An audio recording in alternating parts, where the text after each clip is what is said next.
welcome back to the Surf Mastery Podcast, the podcast dedicated to helping you become a better surfer. It has been some time since I released a show, but so back in April, my wife passed away unexpectedly, and I have had to return to New Zealand with my children.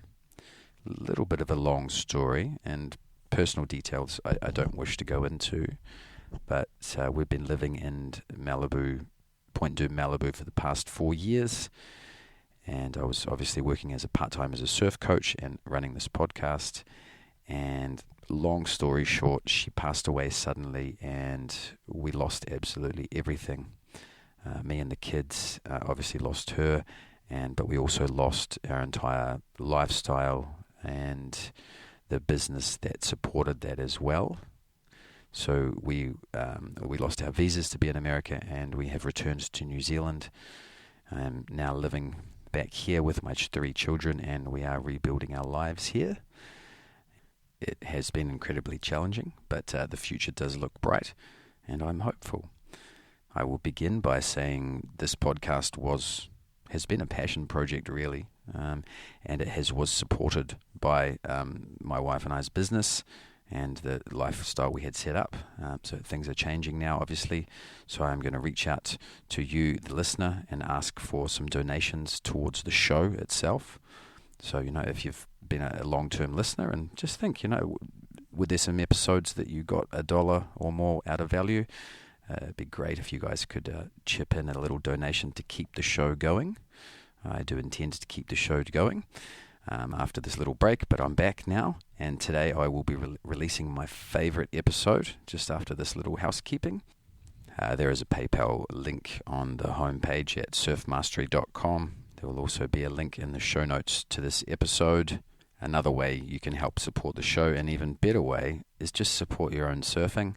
My highest recommendation to all is take the 12-week challenge that Clayton Nienaber has set up at OMBE.com. There is a link to that course in the show notes to this episode, and of course on the website surfmastery.com. There's lots of information at surfmastery.com on this 12-week program. And next week I will also be releasing a brand new episode with Clayton and discussing it more. But that's the best thing you can do to support this show, is actually just take some action. All the stuff you've been listening over the years to the show, take some action on it. Clayton Nienaber has put together what I think is the best thing out there in the surfing educational world at the moment. Clayton is also a very good friend and is in full support of myself and my family's situation, and has offered you, my listeners, a special discount for this course. And of course, I will get a little bit of this in a little affiliation deal happening here to help support me and this show. So please, there are links to this program. Go through surfmastery.com or use the link on the podcast app you are using right now. Since I started the show back in 2016, this episode that I'm about to re-release is my favorite episode from my favorite guest. And this episode was originally published back in 2017, but just like every other episode in this podcast, it will stand the test of time. So please enjoy and take action. Which town in South Africa were you born? I was born in Durban, the same town as Geordie Smith came from, or comes from. Yeah, but I didn't grow up surfing there.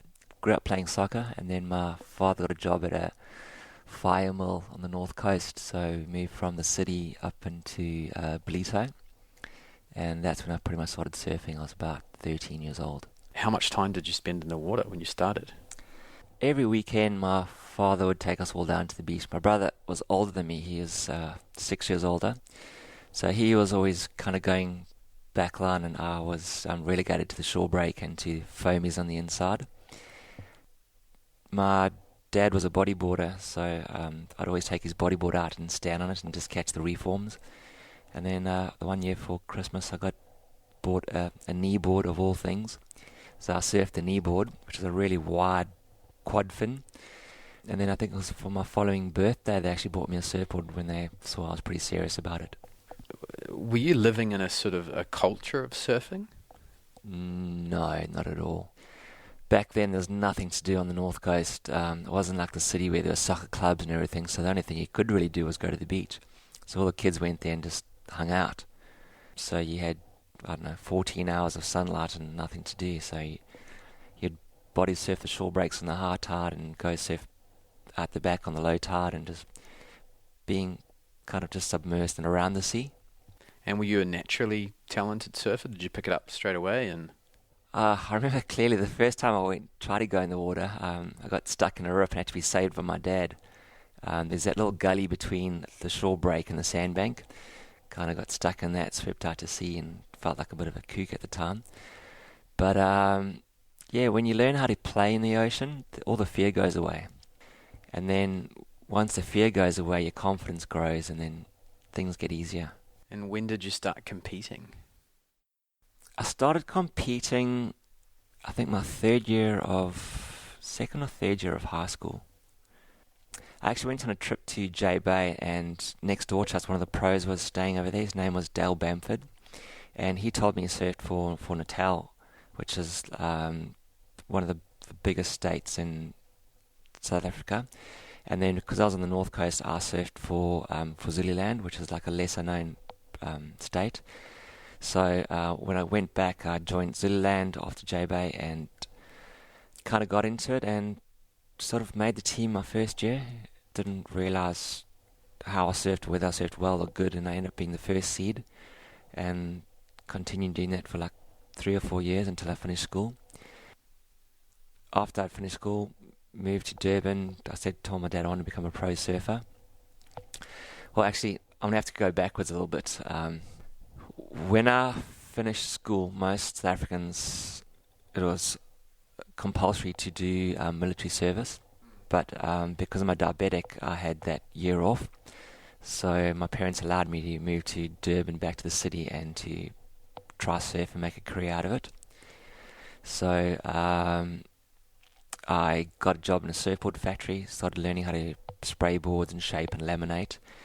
Moved in with a surfboard shaper. His name was Baron Stander, who started tutoring me on some shaping skills, and surfed sort of on a higher level with a lot more better surfers in the city. And my surfing improved a fair bit. I picked up some sponsorships, and then the following year I did my first year on tour. So when were you diagnosed with diabetes? It was right about the time we actually moved up to the North Coast. So I must have been about 12 or 13 years old. Okay, right around a similar time you started surfing. Yeah. I started surfing. I'd been surfing for about, it would have been about a year, and then I was diagnosed as diabetic. So I remember clearly, like I went out for a surf and I tried to paddle out and I was exhausted. I was just super tired, and my dad was like, "What's the matter with you, you kook? Why can't you paddle out? It's like 2 foot, and are you scared?" And he was really giving me a hard time. And I was like, "Dad, I'm so tired. I just want to go home and sleep." And then the next day, we went to the doctors, and I was diagnosed as being diabetic. And then he was almost in tears. He was like, "Oh, I'm so sorry." And then he's the one who drove me to the hospital. I was there for about a week, just getting my sugar levels under control. And I was on a drip at the time, and the nurse took the drip out, and no one had explained to me that you had to do injections for the rest of your life. I just had an impression I couldn't have sweets for the rest of my life. So the nurse came up to me and said, "Well, you're off the drip, but now you're going to have to do your injections." So I'm like, "Well, you're the nurse, you do it." And then she actually broke it down and said, "Did no one tell you?" And I was like, "No." "Well, okay, every meal you have, you've got to inject insulin to break the meal down." And I just burst out crying. I was like, "I can't do this." So it was pretty heavy. And did you get stick? Were you get given some flack at school for that? So I didn't get given flack at school, but just being a kid and not being normal, I felt different and weird. And what I mean by not being normal is like every time I ate, I'd have to do an injection. So all the kids go like, "Oh, I could never do that," which straight away kind of makes you feel different and weird. Were you the only kid at school? Diabetic? Insulin-dependent diabetic? Were you the only one? No, I'm sure there were a couple around, but within your group of friends? Yeah, though? Within my group of friends, I was the only one who was diabetic. So I kind of felt like I missed out on a lot of social skills where all my other friends were going out and partying and maybe sort of having a few beers and starting to hook up with chicks. I just wanted to leave that scene where I felt weird and just submerge myself in the ocean where I just felt at home. And that's probably why I started doing well at all the competitions and so on, because I was just so focused on surfing. Yeah, well, it freed up your time. Because if you can't join into a social situation because of the diabetes, then that freed up more time for you to go surfing. Yeah, because being a diabetic, I was on a strict diet, and obviously there's like no drinking and no smoking. So my other friends were going out and having late nights and coming home and sleeping in, I was doing the Dorney and surfing by myself and just pumping waves and getting barreled off my head. So yeah. That's obviously contributed to why you're such a good surfer and why you were able to become a pro surfer. Yeah, I think it sped up my learning curve. I wasn't say I was a good surfer, not a naturally talented surfer, but I put a lot of hours in, and I was always keen to learn. I remember subscribing to Surfing Magazine, and each issue they'd have a little article on how to surf better. So I'd always cut those out and I glued together like a little booklet, and I'd try to study that so I could improve my surfing. And I was just eager to learn and do better. Did you get coaching done when you were young? Yeah, I had a couple coaches. Probably the most well-known one in South Africa is Graham Hines. He's coached the South African team for many, many years. So he was always like strict. Got to go hard off the bottom, hard off the top. Surfing can be very ambiguous, and I probably took his information the wrong way, because normally if you come hard off the bottom you end up losing speed and putting the brakes on and stopping, which I ended up doing, and just ended up trying harder and harder and harder at it. So my surfing almost got very stop-startish until I later on in life, after my surfing career, pro career, started to, without stress, actually figure out how to surf properly with more feeling. And also because I was a surfboard shaper, I needed to figure out how to make boards that went well.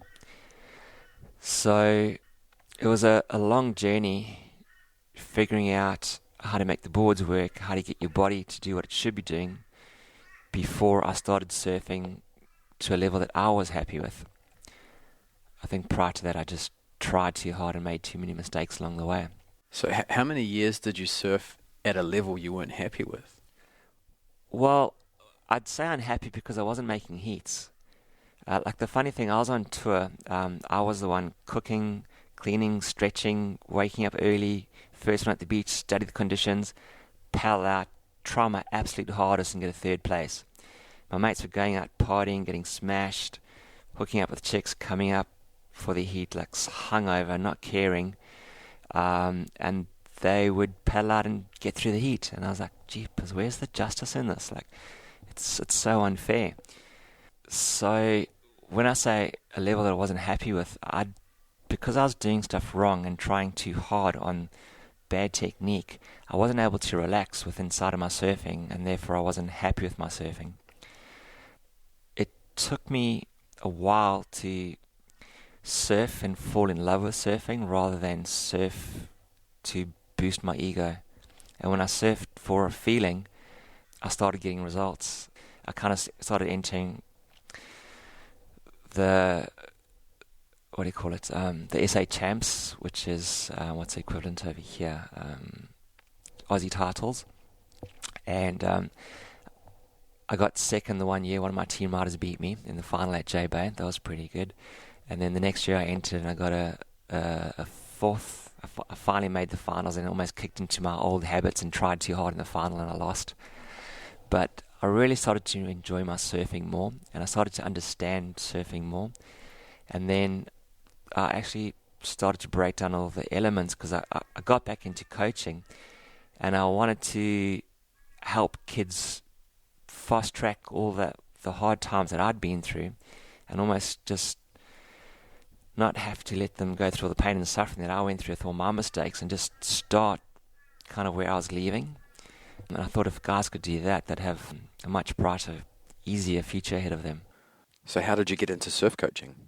After my pro career, I was shaping boards, and to try to get more board sales, I started coaching so I could meet more people and help them out. And I ended up being my club coach, and from there I became the Natal coach, and from there it progressed, and I became one of the guys who went across with the South African surfing team. The junior sides, we went to Brazil on one trip, we went to Huntington Beach on another trip, and to France. And Geordie Smith was in all of those teams. And I was able to help Geordie with certain things, but he was such a phenomenal athlete that I was kind of learning from him as I went along. Like, I was asking him, Geordie, how do you do that, like 180 air off the top? And I was going, oh, it's easy, I just look down. So I'd go surf and I'd just look down and I'd catch rail, and I'd go, screw you, Geordie, it's not working. And he'd just laugh at me and paddle off. And I kind of figured that guys with that much talent don't actually know how they're doing the things that they do. It comes natural and easy to them. Where for other people, it takes a while to actually develop the muscle memory and the technique. So I found it interesting, and I'd look at his body, and when I could understand what his body was doing and how he was doing it, I'd have to train my body to almost kind of like a copy and paste of his technique. So copy his technique, steal it, paste it on myself, do it a few times until I understood it, and then I could get it. And then when the technique was right, I'd use his trigger word, look down, add the technique, and the turn got easy and I could do it. Then once I'd learnt it, I could then go and teach pretty much whoever I was coaching to be able to do the similar thing. I really started to enjoy coaching after that, and I was very observant of people's different techniques and styles. And generally the people with the best styles and the best surfers had the best technique. Those were the guys who flowed the best, they had the most power, they had speed on tap. And the guys with terrible technique were often very stop-start, they looked erratic. Their arms were flailing all over the place, surfing mid-face. And the more awareness you get of it, the easier it is to pick up. So I was coaching almost every afternoon after shaping all day. Yeah, I was just open to seeing it and kind of trying to fix it. And then how did you happen upon Kelly Slater's board? So I was in J Bay the 1 year, and one of my best friends, his name's Craig, Kelly would always stay with his parents. So I got to meet Kelly, and we were going out for dinners, or Kelly and Taylor Knox, because they'd both stay with Craig's folks. Kelly was a bit intimidating talking to, kind of like he peers right into your soul, and I was a bit scared of him back there. But Taylor Knox was just like a happy-go-lucky guy, so I'd often go surfing with Craig and Taylor. And Taylor's known for having some of the most powerful rail game in surfing. So I begged him on the beach the one day before he paddled out, please, if there's just one thing you do for me, tell me, how do you do your bottom turn like you do? And he looked at me and he just burst out laughing and just paddled off and left me behind feeling like an idiot. And then about 3 days later, he came back and told me, he said, the reason I laughed, it was purely because he's a pro surfer, and one of the most basic elements of surfing, he could not explain it to me. And he said he thinks it's because it's more a feeling than an explanation.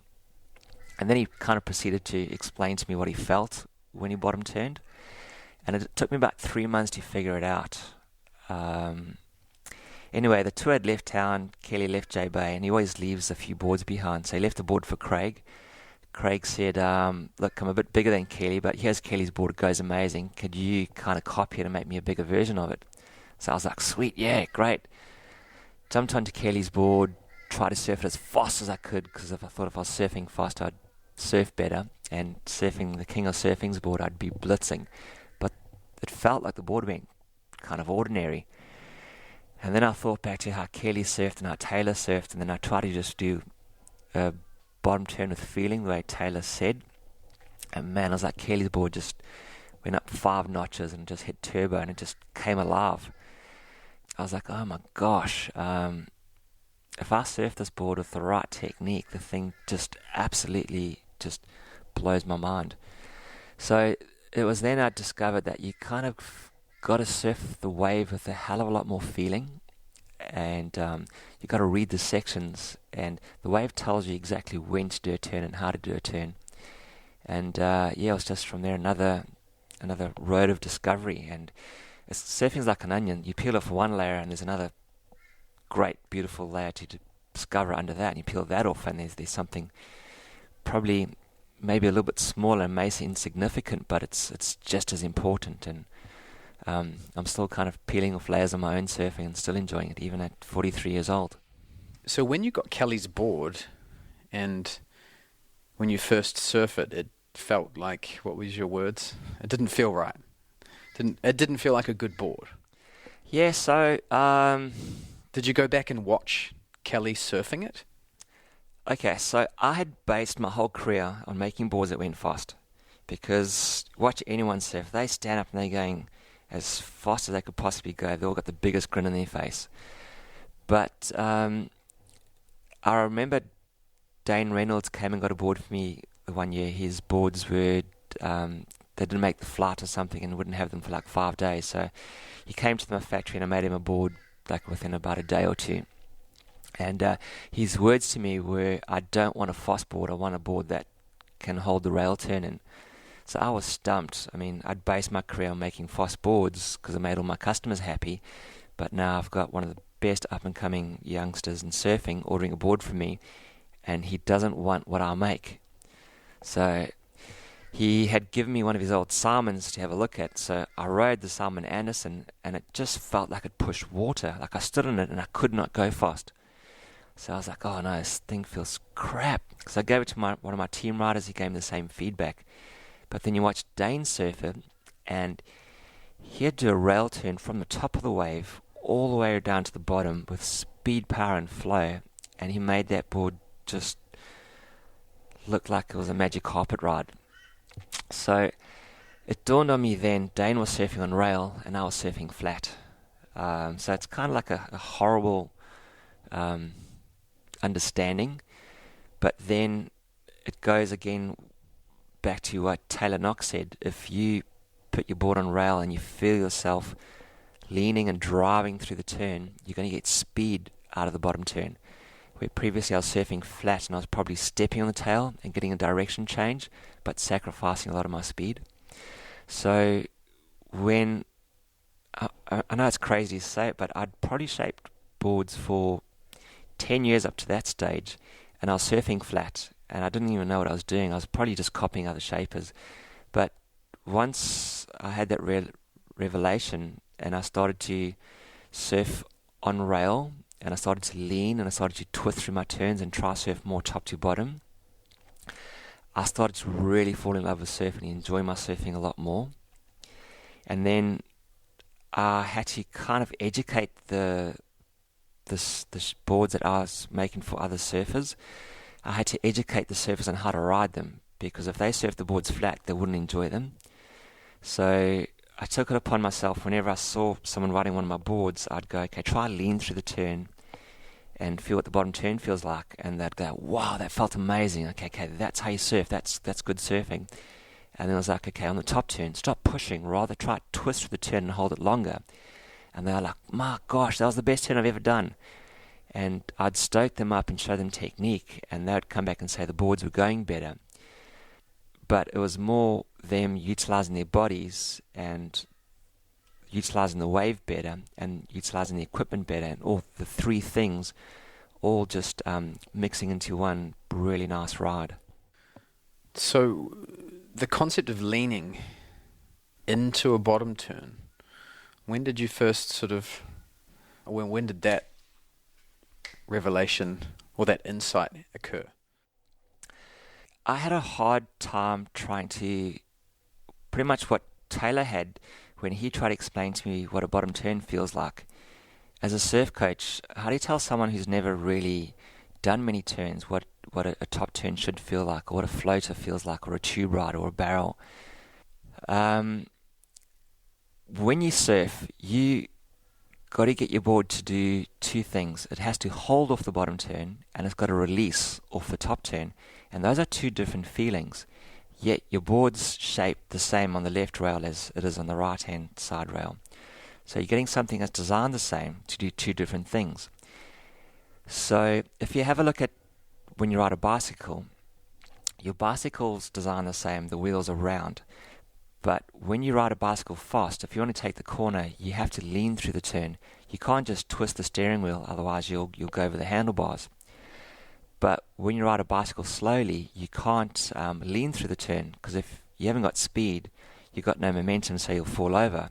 So in that instance, you've got to sit up straight and turn the handlebars, and your bicycle will turn. So if you apply that principle to surfing, when you take off and you go down the wave face and you create speed from the wave, you have to lean on the bottom turn. Now, your rail's round and it's designed to roll the same way a bicycle tire is designed to roll. So when you're leaning, you get weightless, which enables your board to accelerate through the water. You engage the rail, which enables your board to turn smoother and longer for better. By rolling onto your rail, your bottom curve is submerged into the water, and because there's curve in your bottom curve, it actually turns you up to the top of the wave. Because you're leaning into the direction of the wave that you want to go to, your board will turn in that direction, and the fact that you're weightless, it's easier for your board to get sucked up the wave face towards the top of the wave. So there's all those elements that are coming together in a simple lean, and there's no better way to explain to someone, because everyone's ridden a bicycle and they can not understand, they can relate to what a bottom turn should feel like. And then the top turns, it's simply a twist. The way our bodies are made, using your core, you get a lot more power. So if you play tennis, if you twist through a forehand shot, you get speed and power. The same in golf. You want to twist through maybe teeing off to give you a lot of power to get the distance. Or in cricket, you want to twist through batting. So it's the twisting that gives you the power. So in surfing, you've got no speed when you come into the top of the wave, because you've travelled up the wave and you're burning off speed. But you can twist, and then you use the gravity to ride back down the wave again, and simply the act of riding down the wave, it's like dropping back into a skateboard ramp where you get the speed given back to you again. And that's certainly evident once you start looking at the greats with detail, then that's what you see. 100%. So they make surfing look easy, and they have flow between the turns. Most people that surf flat look like they're trying so hard, and you actually get tired just watching them surf. Whereas the pros, they paddle into a wave slowly. It looks like they've got tons of time, and it always looks like they're burning off speed, trying to put themselves into the best part of the wave. Whereas flat surfers seem to be like flailing, hopping, bouncing, jumping, exhausted, doing flicky little turns, and always losing speed, never being able to maintain that flow. When you rode Kelly's board, Yeah. and it didn't feel right, but you knew it was a good board. Yeah. What happened then? Like, how did you figure out how to ride that board? Did you watch him surf? Okay, so for years, Kelly has been my favourite surfer. And the thing that I loved about him is that he'd always take off, he'd go nose to the beach, and he'd do this long bottom turn. It felt like it was a minute long. And I was always intrigued, and I'd try to do it for so long, but my technique wasn't what it should have been, and I could never quite do it. So when I got his board, I was so excited. I thought it was going to make me surf better. I don't know if it was the placebo effect, but I just thought that I was going to surf better. Like some of his magic was in that board, and it was going to rub off on me. So I stood up on the board, and I just went hell for leather as fast as I could, just gunned it down the line. And the board was just like average. It was like eating vanilla. There was just nothing there. So I probably tried that in like maybe 3 or 4 waves, and just going, no, something's not right. And then just thought about it and went, well, look, I love Kelly surfing because of what he could do on the bottom turn. So I remember still to this day, I mean, that was, 15 years ago maybe? No, 10 years ago. I took off, dropped in, nose straight to the beach, and then just gently leant over on the rail. And the board just rocketed up to the top, and I twisted and came out of the turn just feeling like the board had a turbo under it. And straight away, gunned it down the line and slowed down again. And I was like, oh, okay, there's something in this. I got to slow down, and I got to surf top to bottom.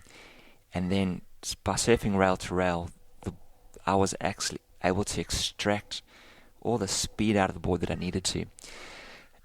That moment there probably changed the way I made boards and changed the way I wanted to surf.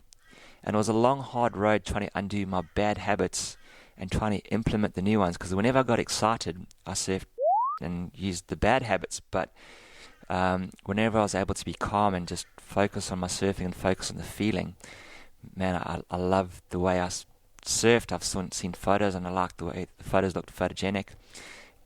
And yeah, I'm still chasing that today. And you had the opportunity to ask Kelly about, and we'll just play a little clip.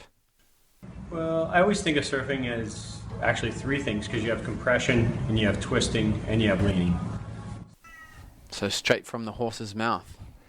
So the funny thing about that, when I stumbled across that, I thought like I don't know, discovered like the Holy Grail or something. But then Kelly threw another curveball at me, as like he always does. He always has these ways of making you... he doesn't give the answer. He's a bit cryptic in his explanations. So he threw compressing into the mix. And when I studied that further, I realized how true and how correct he was. A lot of bad surfers, when they surf, they're actually squat in their bottom turn. And if you squat, normally a heavyweight lifter would squat so that he could have good balance and not injure his back and so on. But squatting doesn't give you any speed and acceleration.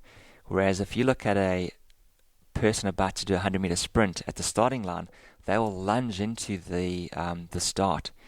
And when the gun goes, they push from the ankle, knee, waist, and then pump the arms, and they get so much speed, drive, and acceleration. So I discovered that compressing through a lunge gives you so much more speed, drive, and acceleration, and it also enables you to lean through the turn, whereas squatting renders you flat-footed. It hinders your movement, and it kind of makes you twist off the bottom turn, which tends to make your board sort of drift and slide out. So, sure, thanks, Kelly. Yeah. Having had the privilege of spending some time with you over the past few days and looking at my surfing and my technique, and I'd already, we spoke, it was about a year ago, we spoke about the lean and the twist. Yep. And I sort of implemented those cues into my own surfing and noticed a difference. Yep. But what I was doing was leaning into and twisting out of my squat. So, yep. And it's a very subtle but profound difference between a squat and a lunge.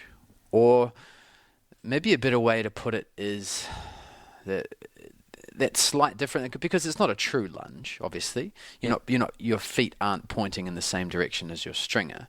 Correct. But it's definitely not a true squat either. No. Whereas I think myself and most people tend to go into a squat. Yeah, 100%. And it's certainly how beginners start off as a poo man, is the most exaggerated form of that. Yep, that's a squat in its truest form. Yeah, exactly. But then just experiencing the difference the last couple of days of what that lunge position and where I'm moving from and how I'm leaning, just the finer details has made all the difference as to how surfing feels. Well, the big thing with surfing is that there's a lot of ambiguity in surfing, and people say, okay, you got to do a hard bottom turn. So someone might read into that and going, I got to push as hard as I can on my tail to get the board to turn, where probably what it's says in essence is that you got to go straight off the bottom as opposed to taking off going diagonally. So if there was maybe better education so that some of that ambiguity was taken out of the meanings, you probably find people will surf a lot better. But because surf coaching is still relatively new in the sport, it does take a good surf coach to actually go call you up on a move and go, actually, I think you're reading into that a little bit wrong. And this is the way you should do it, and for whatever reasons, that you can get a better understanding of what you're trying to achieve, and then him show you the muscle memory around the movement. You train that muscle memory, and then you take that muscle memory into the water to help you execute it. Yeah, this you can't beat the experience of having someone critique your, a good surf coaching session. You can't, and we can't explain that over audio to someone. No. The point I want to make is that people make surfing about themselves when the wave needs to be the star. Because that's what surfing is, it's riding a wave. If people use their bodies too much, they think it's about themselves and not the wave. No matter what turn you're doing, the wave always kind of determines your approach. If you're towing, you want to be let go basically at the speed of the wave. You don't want to be going faster than the wave is going, because you have to match speed for speed, So with a wave, it's always trying to match speed for speed. It's always trying to surf to the speed the wave allows, and not, obviously not go too slow, but not try to do a fast, quick turn for the sake of it, Does that match the shape of the section and the line you can draw out of it and the speed you'll have when you're done with that turn? If you don't have space below you on a wave, you're never going to be able to find the speed. So I think there's a lot of ambiguity in people, the way they read the judging criteria with speed, power, and flow.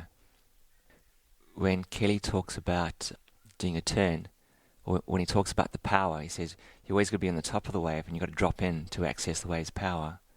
Or if you want speed, you have to have space below you to get speed. So he never talks about him generating speed using his body. He always talks about utilizing the wave, where many average surfers and poor surfers try to always just rely on their body. And then that's why they don't get it right, because they're not tapping into speed, power, and flow. Yeah, well, I think what they're trying to do, and what I try and do, is, which I'm just realizing is, try and drive and wiggle. Yep. Just forward of the power zone, because I'm not confident enough to hang back in that power zone. Correct. Yeah, you're running from it. Yeah, I'm running from it, whereas I need to be in it to feel. And that's what I got to experience the other day. It was just you've noticing some of the finer details and from lots of aspects of my surfing. But I guess you have more time than you think, and you can surf closer to the foam ball than you think.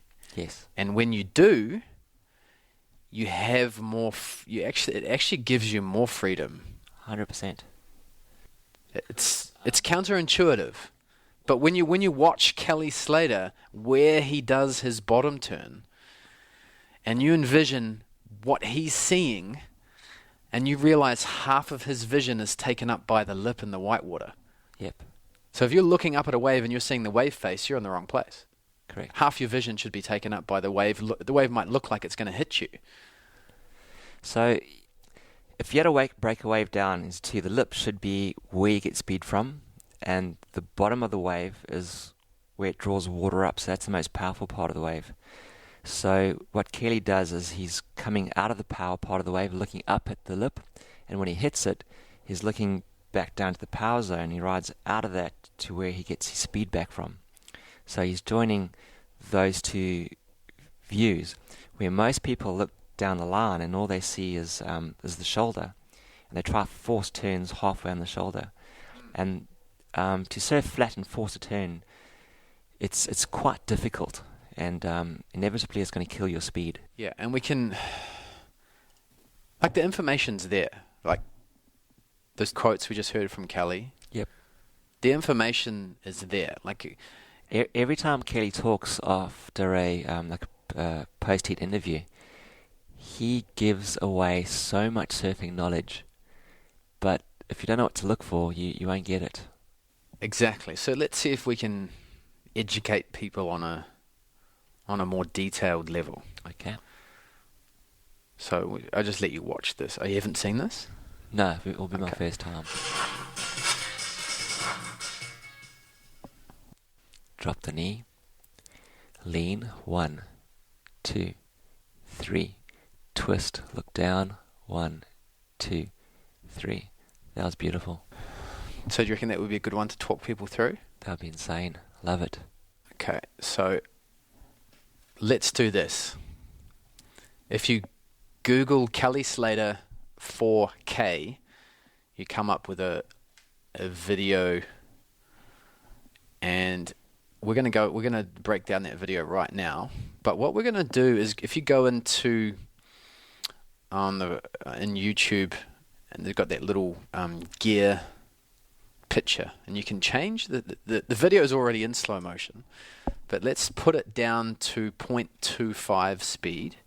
Okay, so super slow. Super slow.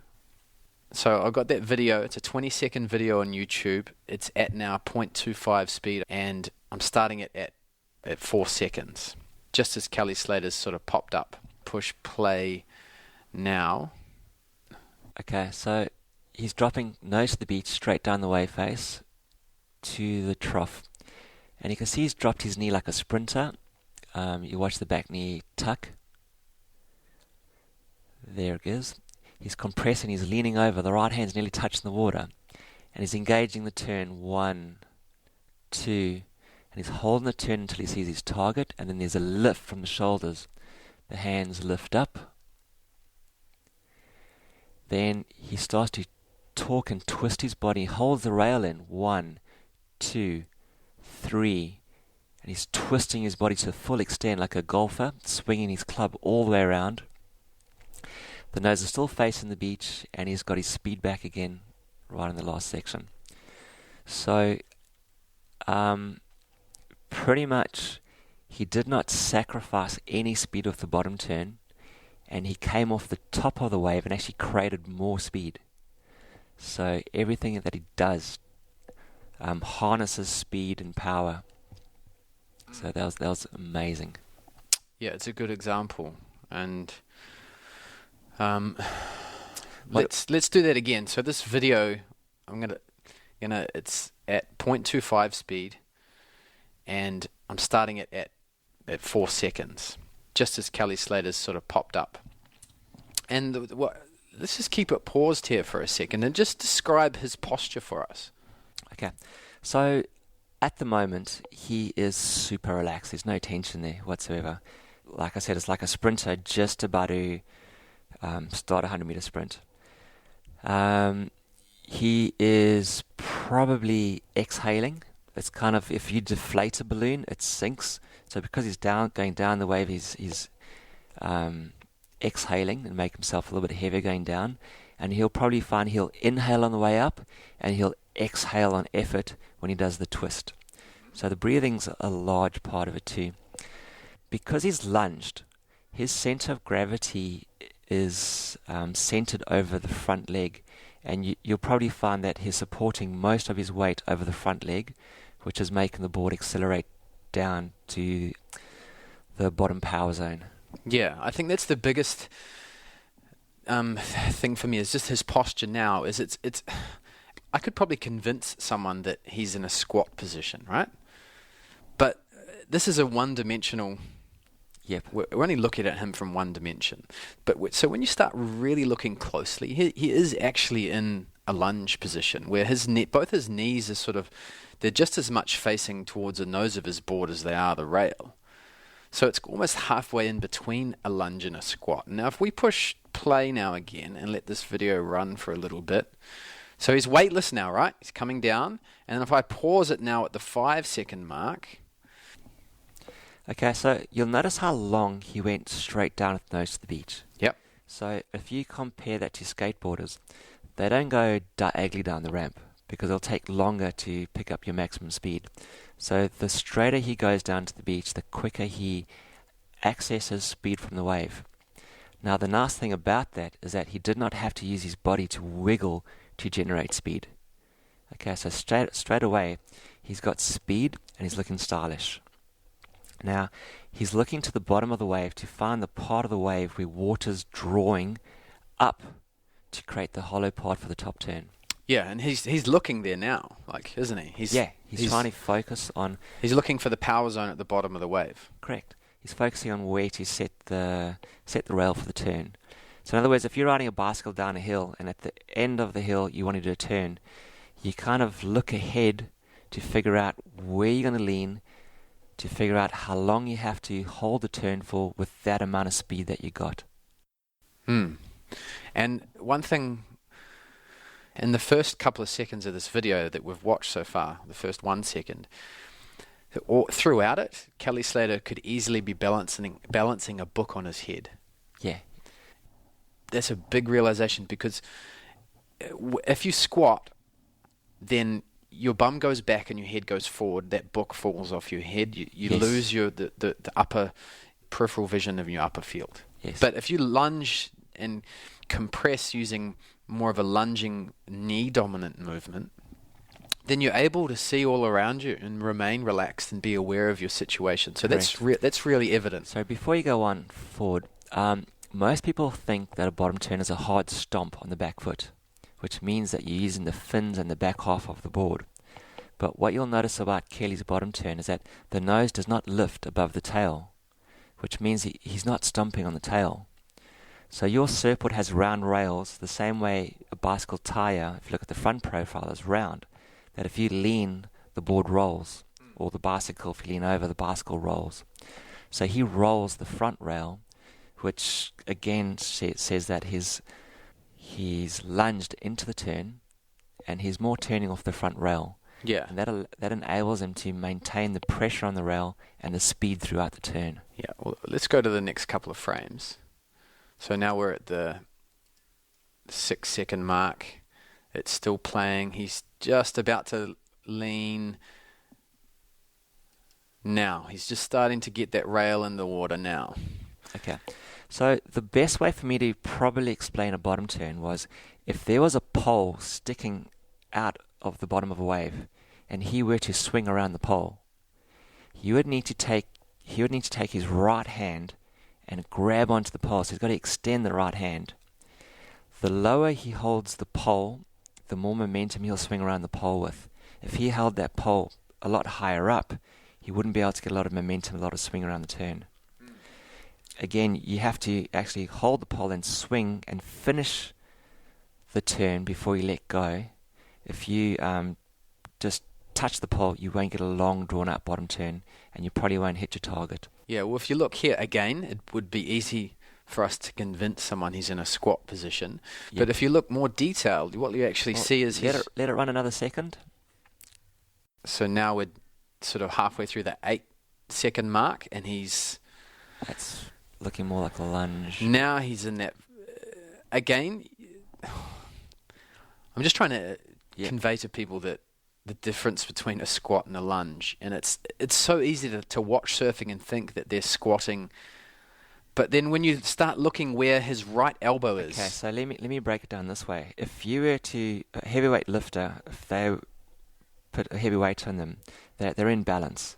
So it would be difficult for that person to jump forward, to jump back, left or right. Mm-hmm. Whereas Kelly in that position, he could quite comfortably jump forward or jump up or left or right. So he's in a position where he's primed. It's like a spring that's been loaded, and he's going to fire that spring off to wherever he's looking and wherever he throws his hands towards. His right hand, he's leaning his whole forearm down towards the wave. Yeah. And also, it's forward. It's like right in line with his front foot, not his back foot. So a lot of people, when they surf, information's been handed down. You've got to touch the water. If you simply touch, you could touch perhaps by your back leg. As a squat. But also you'd be loading the board up on the tail. The board might spin out. His head is actually in front of his legs, and the elbow and the hand is in front of his body, which means he's engaging the forward rail. And if you have a look at the front of his board, the water's right up to maybe, say, 12 inches back from the nose. Yeah, it's just rail. Yeah. So Front foot, rail, lunging position. He's leaning. He's kind of gone into that. He certainly didn't, like, stomp. He just gently leaned. Correct. Now, also look how long he holds that turn for if you have to let it play a bit we're further. at 8 seconds. We'll let it play again. So he's still leaning, still leaning, still leaning. And we'll stop it at 9 seconds, and then that hand touches the water, and that's that kind of, like he's holding onto that pole, isn't it? Correct. And now he's coming out of that compression a little bit now. Yep, he's coming out of the compression because he's loaded the rail up, so he wants to ease up on that. But if you look at a skateboarder, when they go up a ramp, there's a certain amount of lift that comes up. So what Kelly will do there is he'll want to push his hips forward and do a hip thrust, eyeing out the section of head that he wants to thrust towards. And along with that hip thrust, he could lift his hands up and probably inhale and make himself lighter on the way up. Well, I liked your analogy from the previous podcast about the difference between long jump and high jump. Yeah, okay, so if I had to go back to that, if you want distance, you're going to run as fast as you can with one trajectory line to cover as much distance as you can. But what Kelly's trying to do, he wants to go off the bottom and go up. So a high jumper will approach a high jump almost in an L shape, so the trajectory is different, and there's a lot less speed than the long jumper. And that enables you to actually load up your muscles into a springing effect and to get the height that you look for. Yeah, and the technique kind of similar. You know, Yeah. I think it's a good analogy to use to describe the difference between average and great surfers. Is average surfers are just racing and long jumping. Yes. And good surfers are just taking their time, just finding the flow and the pop, and they're high jumping. That's it. Yeah. So if we start playing this again. So he's kind of weightless now. Yep. You'll also notice And we pause it at 11 seconds. So you can't get much more critical than where he's going at the moment. One really big thing to notice is that his back is straight. So anybody who's ever done yoga and who's done a twist in yoga, the yoga instructor will always tell you that your back has to be straight when you twist, otherwise you'll injure yourself. Yeah, can I just clarify that, because I like the analogy. This is paused, and again, he could have a book balanced on his head. 100%. I think that's a better, because his back is a little bit rounded. He doesn't have military posture, but he's upright so he can see and balance a book on his head. Yep. Yep. What's he about to do now? Okay, so he is doing a transition from the inside rail on the bottom turn to his outside rail for the top turn. And if you look at the distance or the transition there, it was maybe like 1 second. So there's a very, very quick transition where most poor surfers, they would go to the top of the wave, they go flat, and then they start to push on their tail. So his transition is really smooth and really quick. And if you tipped your fingers in and then just bent your wrist back, arching your hand back, it would actually get your heel in. And the simple act of Kelly changing his hand positioning is then transferring into his feet. So this, where the video is paused now, is kind of the only time that a good surfer will have their board flat on the wave, isn't it?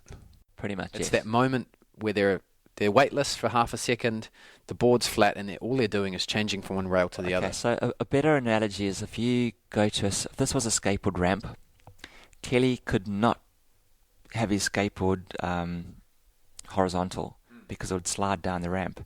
So you have to have your board sideways, but then you have to have the speed to keep you sideways.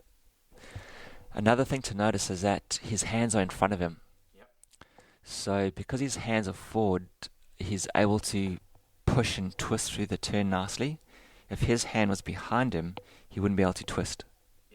So he's loaded up for a twist already. Yeah, and he's also, most of his body is over top of the board. Like his head is not forward of his toe rail, and his bum is not behind his heel rail. So he's still very much in that lunge position. He's not in a squat, even though the angle of the footage, you could convince someone he's in a squat. So let's go to the next. Drop the back knee. He's got next frame. A couple of frames, so now we're at 12 seconds. At 12 seconds, what I want you to notice is that look at his cheeks. See how he's blowing out? He started to blow out, yep. Okay. So a heavyweight boxer or any boxer will blow out on effort. So as you push the air out of your lungs, you're able to do a far better, bigger twist. So a lot of people hold their breath when they surf, and by holding their breath, you could never twist a blown up balloon, but if you deflate the balloon, it's easy to then twist the plastic around. So breathing again relaxes you and gives you a far better twist. Yep, and so at 12 seconds, he's just starting to sort of get that twist going, that change of direction. Something else that you'll notice is that he's not standing on his board. He's weightless, and he's buried the rail, which means that his board's not pushing any water, and it's free to move and do a direction change. Yep, and again, he could be balancing a book on his head. Yep, head does not move. And there are a couple of frames. We're still on 12 seconds. Let's go. Okay, as soon as we hit the 13-second mark, we'll pause the video. Okay. What's happening here? What I can tell you what he's not doing. He's not pushing that hard on the back foot. No. He's got most of his weight centered over the front foot. Mm-hmm. Okay. He has held that position and that twist for as long as he can, because the longer you twist for, the more spray you throw and the bigger the turn looks. If you force that, it's going to be a flicky little move. So, yeah, he's trying to hold that rail in for as long as possible.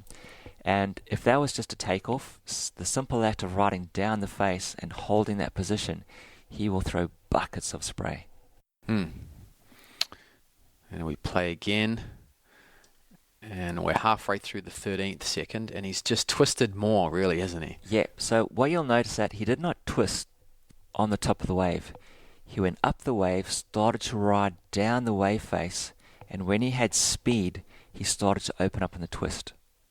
So he's got that speed, and he's got the power, and then he's opening up the twist, and he's got torque through the turn.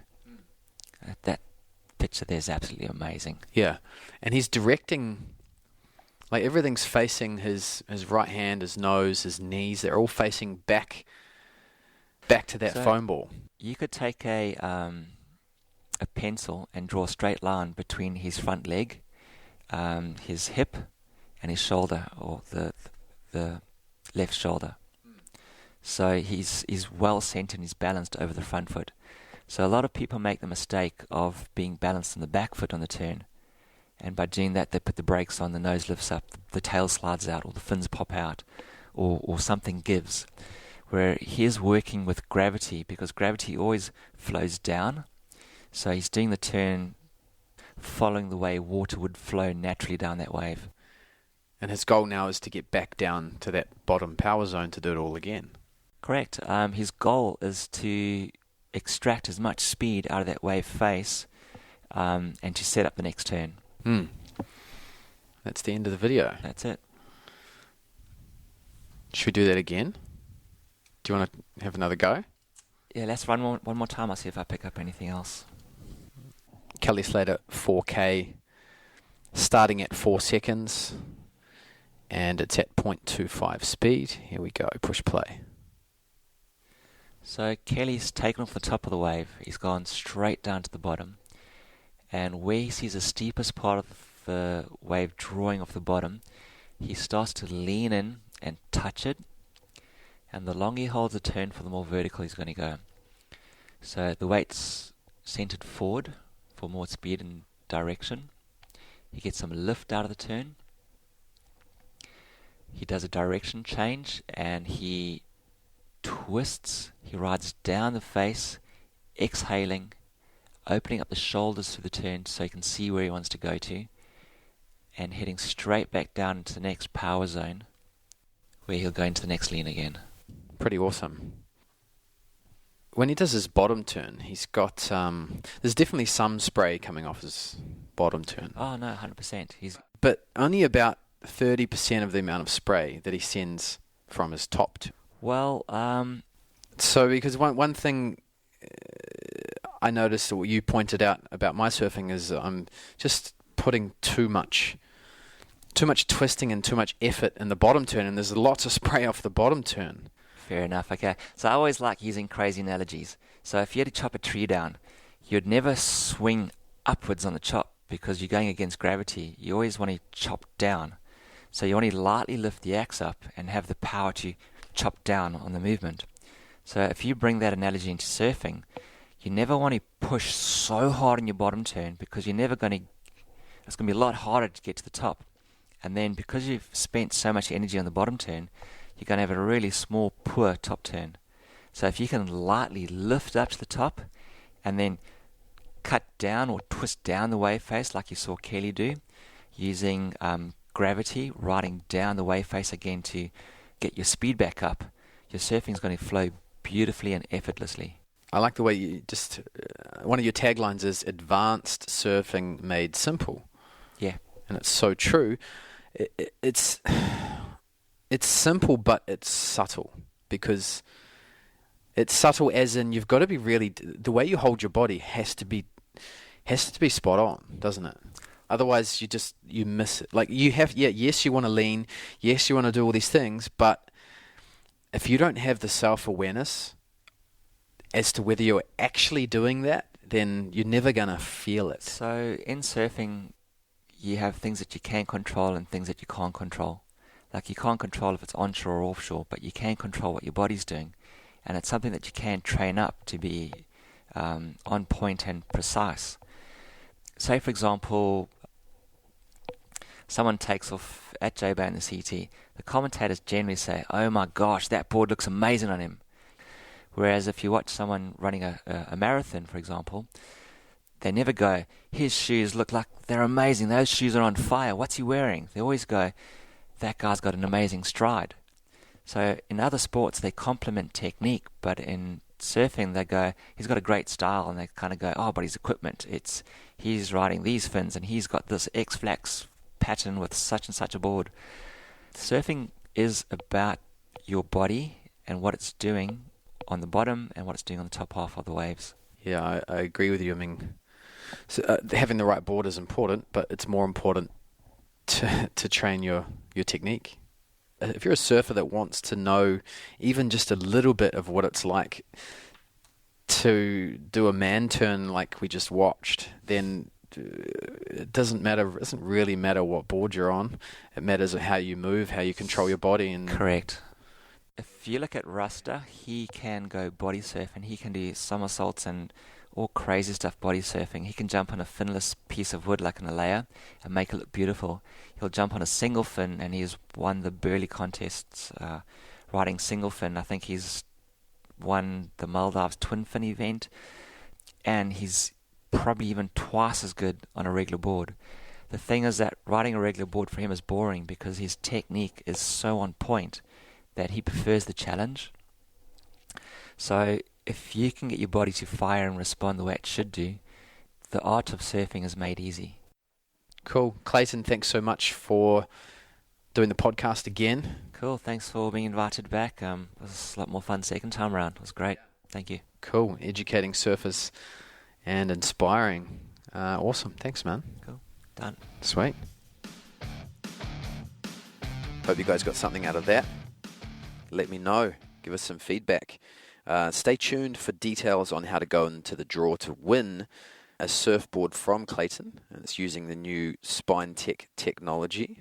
But first, Clayton has teamed up with Swellnet and Macaronis, and there is a surf coaching clinic, actually 2 surf coaching clinics happening in early 2018. There is 2 one-week coaching clinics at Macaronis with Clayton.